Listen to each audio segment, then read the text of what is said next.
विधायक का क्यों इस्तीफा दिला दिया इस बीच में? विधायक ने बता दिया कि नेतृत्व के लिए हम कुछ भी करने को तैयार हैं। लेकिन ये समझ में नहीं रहा, ईडी नहीं रुक रहा है। आज भी छापेमारी हुई, मुख्यमंत्री के प्रेस सलाहकार के यहाँ छापेमारी हुई। तो क्या ईडी का अगला कदम को देखकर इस्तीफा दिलाया गया, या जो बंद लिफाफे की बात गवर्नर बार बार कहते हैं कि हमने देखा नहीं है मेरे पास, उसको देखकर लिया गया इस्तीफे का नतीजा? कई बार ऐसे लोग पार्टी में होते हैं जो लगता है कि नहीं कुछ बड़ा होने वाला है, कुछ बड़ी बात होने वाली है और मेरे त्याग और बलिदान से ये रुक सकता है। और सरफराज अहमद पुराने लीडर रहे हैं और निश्चित रूप से उन्होंने कुछ अच्छा सोचा होगा तभी ऐसा किया। ऐसा क्या है विधायकों से जानने का कि आप एक बार में क्लियर नहीं हो पा रहे हैं या प्रभारी क्लियर नहीं हो पा रहे हैं? एक बार में तो ईडी क्लियर नहीं हो पा रही है, गवर्नर साहब क्लियर नहीं हो पा रहे हैं। उनको लगता है कि लॉ एंड ऑर्डर की स्थिति ठीक नहीं है। और बैठक तो मुख्यमंत्री समय समय पर बुलाते रहते हैं। और आप कह रहे हैं ना कि गवर्नर साहब कह रहे हैं लॉ एंड ऑर्डर फेल है, फिर गवर्नर साहब चले जा रहे हैं। गवर्नर साहब आप लोग कह रहे हैं चिट्ठी खुल रही है, तो उन समसामयिक विषयों पर चर्चा तो करेंगे। मुख्यमंत्री हैं, संजीदा व्यक्ति हैं, कोई घर थून चले जाएंगे। सरकार डरी हुई है लेकिन डटी हुई है, तभी तो विधायक का इस्तीफा दिलाकर भी कह रही है कि हम मजबूत थे, हैं और रहेंगे। जबकि ये सवाल कोई नहीं पूछ रहा कि मजबूत कमज़ोर कौन है आप और कब हुए। हमारे साथ कांग्रेस के प्रदेश अध्यक्ष राजेश ठाकुर जी हैं, लगातार बैठकों पे बैठक कर रहे। विधायक सीएम आवास में जाने से पहले भी बैठक किए और सीएम आवास के आने के बाद भी बैठक कर रहे हैं। ऐसा क्या है जिसको समुद्र मंथन से निकल नहीं रहा है? वही हम कोशिश कर रहे हैं, शायद निकल जाए उसका कुछ हिस्सा। ठाकुर जी, मुख्यमंत्री बुलाए बैठक, फिर आप भी बुलाए बैठक, ऐसा क्या है विधायकों से जानने का कि आप एक बार में क्लियर नहीं हो पा रहे हैं या प्रभारी क्लियर नहीं हो पा रहे हैं? एक बार में तो ईडी क्लियर नहीं हो पा रही है। आप देख रहे हैं कि लगातार कुछ न कुछ चलता रहता है। गवर्नर साहब क्लियर नहीं हो पा रहे हैं, उनको लगता है कि लॉ एंड ऑर्डर की स्थिति ठीक नहीं है। बहुत दुखी भी। अरे दुखी हैं तो फिर बाहर क्यों जाते हैं? यहाँ रह के लॉ एंड ऑर्डर को देखिए ना, समझिए ना। कोई ऐसे बोल सकता है क्या कि मैं दुखी हूँ इसलिए जा रहा हूँ बाहर?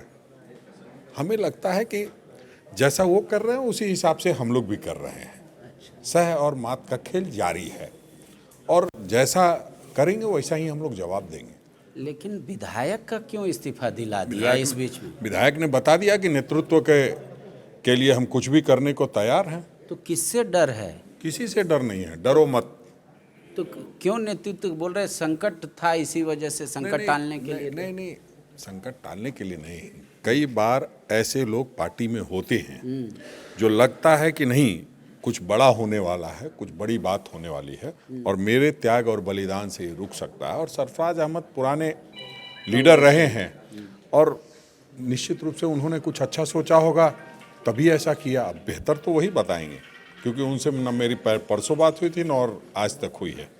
आप लोगों की लगातार हो रही है। हाँ, गवर्नर चले गए, आप विधायक को बुलाए, वो चेन्नई चले गए, छुट्टी में गए हैं, चले नहीं गए हैं। हाँ, छुट्टी में ही करेंगे, स्टेट से बाहर चले गए हैं।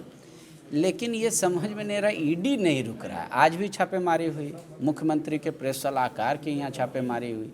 तो क्या ईडी का अगला कदम को देखकर इस्तीफा दिलाया गया, या जो बंद लिफाफे की बात गवर्नर बार बार कहते हैं कि हमने देखा नहीं है मेरे पास, उसको देखकर लिया गया इस्तीफे का नतीजा?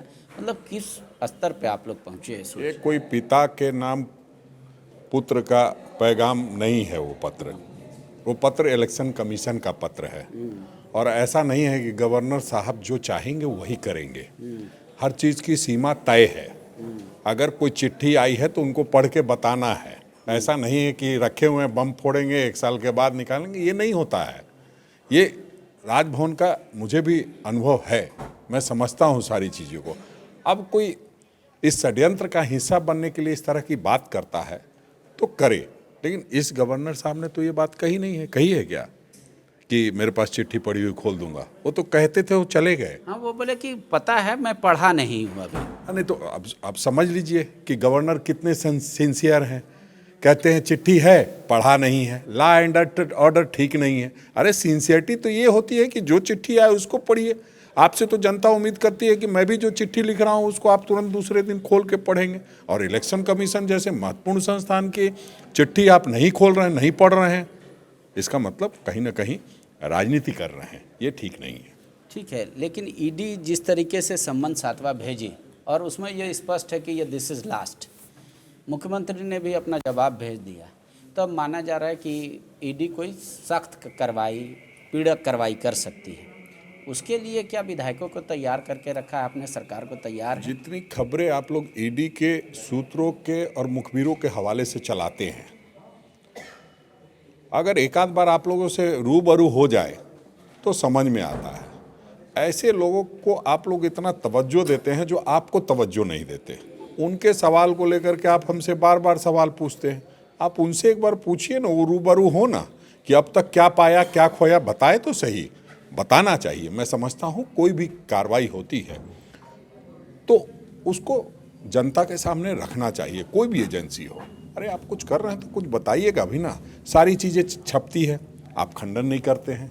आपने कहा 24 लाख रुपए पकड़े गए, बाद में 19 लाख हो गया। 5 लाख कौन खा गया भाई? 5 करोड़ कौन खा गया? तो इस तरह की चीज़ों से बचना चाहिए। जो भी संवैधानिक संस्थाएं हैं उनको पारदर्शिता बना के रखनी चाहिए। आप इतना स्पष्टवादी नेता हैं, पहली बार ऐसा एहसास हो रहा है कि अब देश का भला होगा। मेरा भी स्पष्ट सवाल है इस पर। राज्य का करवा लीजिए, देश का बाद में मैं तो आपको अपर हाउस के लिए ही समझता हूँ। एक चीज़ बताइए, बैठक क्यों बुलाए थे मुख्यमंत्री? अरे बैठक तो मुख्यमंत्री समय समय पर बुलाते रहते हैं। और आप कह रहे हैं ना कि गवर्नर साहब कह रहे हैं लॉ एंड ऑर्डर फेल है, फिर गवर्नर साहब चले जा रहे हैं। गवर्नर साहब आप लोग कह रहे हैं चिट्ठी खुल रही है, तो उन समसामयिक विषयों पर चर्चा तो करेंगे। मुख्यमंत्री हैं, संजीदा व्यक्ति हैं, कोई घर थोड़ी चले जाएंगे। अगर कोई चीज़ स्थिति गड़बड़ हो रही है तो मुख्यमंत्री संजीदा व्यक्ति हैं, सब लोग से बात करेंगे, सब सारे विधायकों से फीडबैक लेंगे कि क्या चल रहा है। तो इसमें कहाँ कोई दिक्कत की बात? क्या फीडबैक लिया उन्होंने? फीडबैक निश्चित रूप से जो विधायक देते हैं और जो मुख्यमंत्री जी लेते हैं वो अधिकारियों के माध्यम से इम्प्लीमेंटेशन में आपको दिखाई देगा, ये मीडिया को नहीं बताया जाएगा।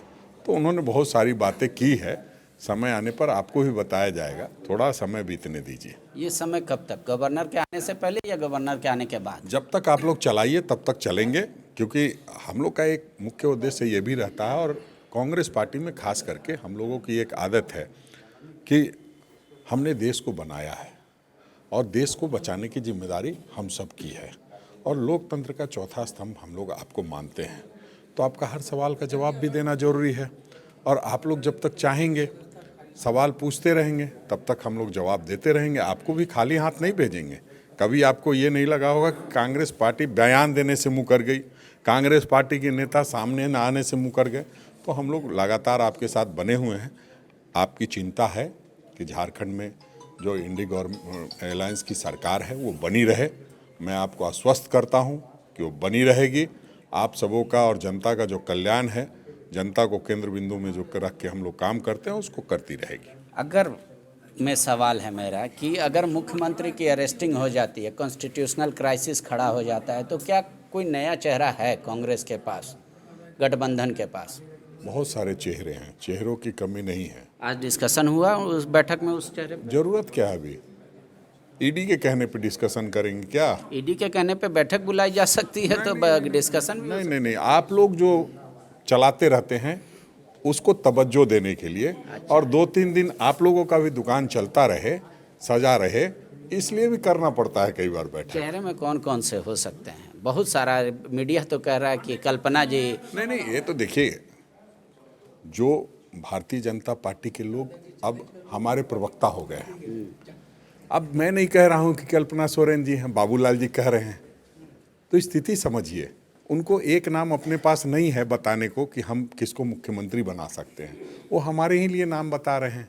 तो उनकी जो कंगाली है उसको समझिए, और मुख्यमंत्री राज्य का कोई भी व्यक्ति बन सकता। आप भी पांडे जी चाहिएगा तो जरूर मौका मिलेगा, मेहनत करने की आवश्यकता है। लेकिन 6 महीने तक के लिए ही? नहीं, 6 महीने क्यों, 4 साल से हैं, अगले 1 साल तक और तो रहेंगे। फिर चुनाव तो लड़ना पड़ेगा ना? नहीं, 4 साल से हैं, 1 साल और माननीय मुख्यमंत्री हेमंत सोरेन जी बने रहेंगे।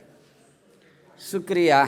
देख लीजिए, स्टेप क्यों उठाया इस्तीफे का, यही सवाल है। नहीं बता रहे हैं, बैठक को बता रहे हैं कि रणनीति का चर्चा हुआ, हिस्सा हुआ। लेकिन वहाँ पे यही कहा गया कि आपके भरोसे आपकी ताकत से हम 4 साल थे और आगे भी आपकी ताकत से हम बने रहेंगे मुख्यमंत्री।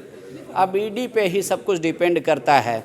कह रहे गवर्नर हाउस से चिट्ठी खुलने वाली बात को अनदेखी की जा सकती है क्योंकि लंबा वक्त बीत गया है। शुक्रिया। TheFollowUp.in. Like, share, and subscribe. www.thefollowup.in